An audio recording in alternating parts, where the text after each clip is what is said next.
సింహం. సింహాన్ని అడవికి రాజు అని అందరూ అంటూ ఉంటారు. కానీ అడవికి రాజైనా సింహమైనా సరే ఆకలి వేస్తే అది కూడా బయటకొచ్చి కర్మ చేయాల్సి ఉంటుంది.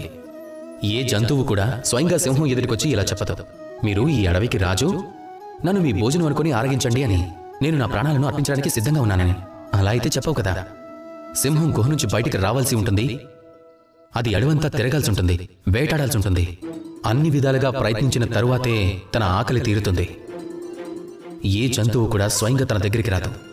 అదేవిధంగా మన జీవితంలో విజయం మన దగ్గరికి అలా ఎలా వస్తుంది చెప్పండి? అలా అస్సలు జరగదు. ఎప్పటి వరకు అయితే మనం మన ప్రయత్నాన్ని మొదలు పెట్టమో అప్పటి వరకు అది మన ముందుకు రాదు.